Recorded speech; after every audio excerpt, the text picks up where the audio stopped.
This is the early edition, a curated weekday guide to major news and developments over the past 24 hours, curated by Lizzie Jennings and read by an automated voice. Published June 18, 2026 on Just Security, an essential resource for those shaping a just and secure world. Here's today's news.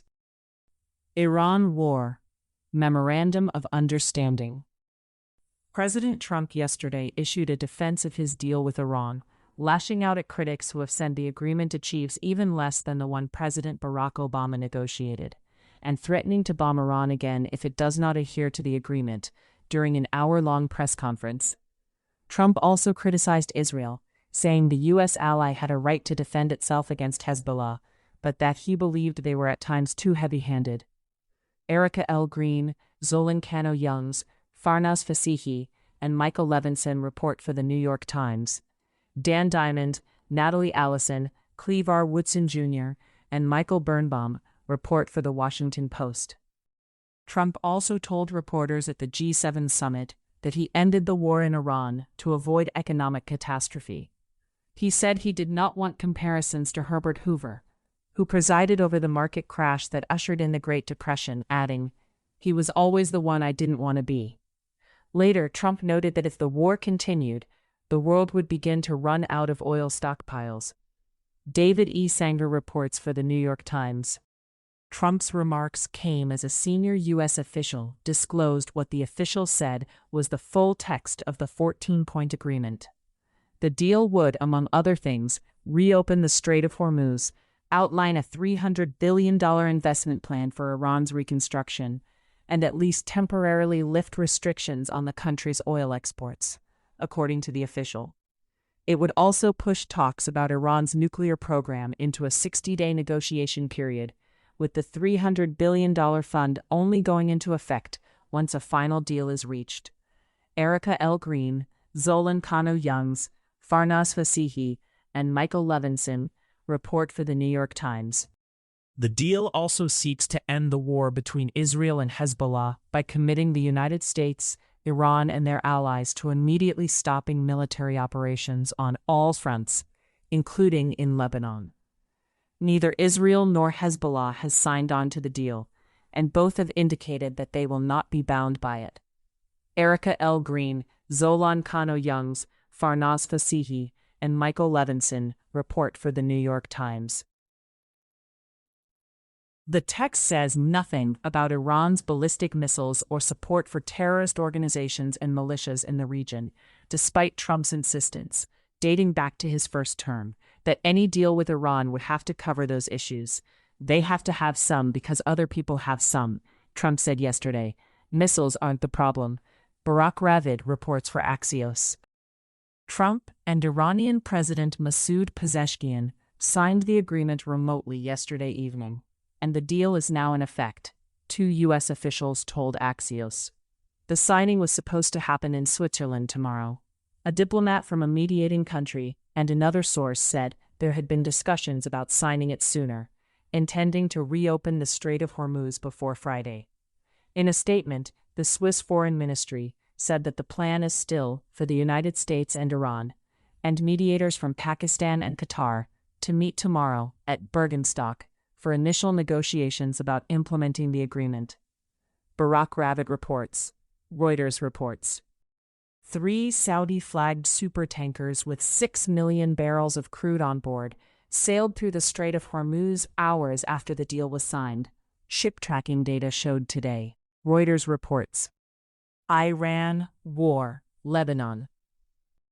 Lebanese state media reported fresh Israeli airstrikes and artillery fire in several southern towns throughout the day yesterday.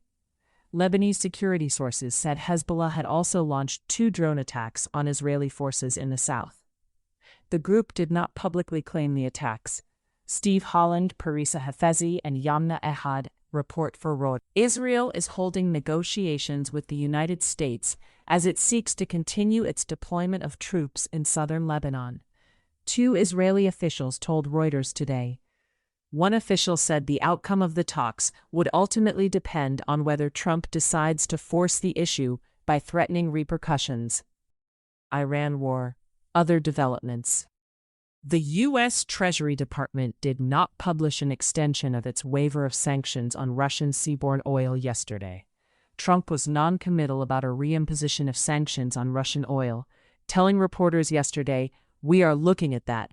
We're seeing how far the price of oil comes down. It's really tumbling." Timothy Gardner reports for Reuters. Israel-Hamas war. Israeli operations in Gaza have killed 1,005 Palestinians since a ceasefire was reached last October, the Gaza Health Ministry said yesterday. Just yesterday, an Israeli strike killed 2 Palestinians and wounded 6 others in Khan Yunis, health officials at Nasser Hospital said. West Bank violence. The UN's 2025 Children and Armed Conflict report, published yesterday, warned that Israeli settler groups could be added to its blacklist if high levels of abuse against Palestinian children continue, noting a sharp rise in settler-related incidents. David Brunstrom reports for Reuters. Russia-Ukraine war. Ukrainian drones hit a major oil refinery in Moscow today, disrupted local air traffic, and injured at least 16 people, in what appeared to be the largest such attack on the city since the war began. Russian missile defenses shot down at least 194 drones flying toward Moscow this morning, Moscow Mayor Sergei Sobyanin said. Natalia Vasilyeva reports for the New York Times. Russia accused Ukraine of conducting a deadly drone strike on a bus carrying Belarusian school children yesterday, an allegation that Ukraine's military said was false. Russia's foreign ministry said a woman accompanying the children had been killed and that 8 others, including 6 children, had been injured. Other global developments. 3/4 of cyber attacks targeting the United Kingdom's critical infrastructure can be linked to hostile state actors such as China, Russia, and Iran. The head of the National Cybersecurity Center, Richard Horne, said yesterday. Reuters reports. Taiwan, for the first time, fired U.S.-supplied high-mobility artillery rocket systems off its western coast, toward the Taiwan Strait. The strikes were part of a larger exercise simulating a Chinese invasion and potential countermeasures. Colin Demarest reports for Axios. Tech developments. Trump yesterday joined G7 leaders and top AI executives in a working lunch focused on AI and the digital age. Anthropic CEO Dario Amodei urged democratic nations to avoid fragmenting AI access and standards, warning that restrictions on advanced AI models could weaken cooperation and security among allies. His call was backed by OpenAI's Sam Altman, sources said. Leaders, including French President Emmanuel Macron and Indian Prime Minister Narendra Modi, pushed for a cooperative framework that would ensure allied countries retain access to frontier AI while developing safety standards. Ashley Gold reports for Axios. Madhumita Murgia, Tim Bradshaw, and Layla Aboud report for the Financial Times. U.S. Foreign Affairs. Defense Secretary Pete Hegseth today announced a 6-month Pentagon review of U.S. forces in Europe. This will be a real review. It will be designed to ensure that NATO is moving fast and irreversibly toward Europe leading, stepping up to take primary responsibility for the defense of Europe, Hegseth told his NATO counterparts in Brussels. Lauren Cook reports for AP News. U.S. immigration developments.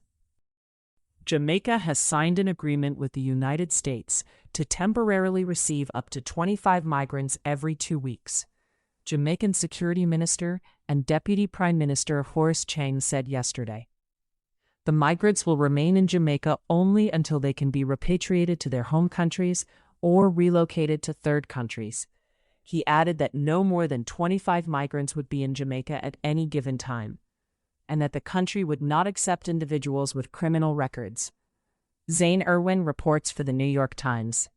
6 House Democrats said they were denied access to detainees while conducting an oversight visit to Delaney Hall. a New Jersey immigration detention facility yesterday. Rai Rivard reports for Politico. U.S. domestic developments. Since the World Cup started on June 11 through June 16, the Department of Homeland Security said authorities reported 145 drone incursions in restricted space across 8 U.S. venues. Authorities successfully thwarted or mitigated 55 drones and seized 39 across those 8 venues, according to DHS, with Atlanta recording the highest number of incidents. Oriana Pollock reports for Politico. House Republicans will not be taking up congressional or legislative redistricting maps for the 2028 election cycle during this special session, Georgia's House Speaker John Burns said yesterday, as Republican leaders in the Georgia General Assembly abruptly dropped plans to redraw the congressional maps in their favor. Republican legislative leaders cited a desire for a more methodical process that included greater input from voters and a better understanding of how the legal challenges to the congressional maps in other states would hold up in court. The move came amid intense protests, criticism from civil rights groups, and warnings about potential political backlash ahead of upcoming statewide elections. Rick Rojas, Sean Keenan, and Alessandra Marazzi-Sassoon report for the New York Times. An Indiana University instructor, Jessica Adams, has lost her job, according to a May 22 letter, following her suspension in October from teaching the course Diversity, Human Rights, and Social Justice.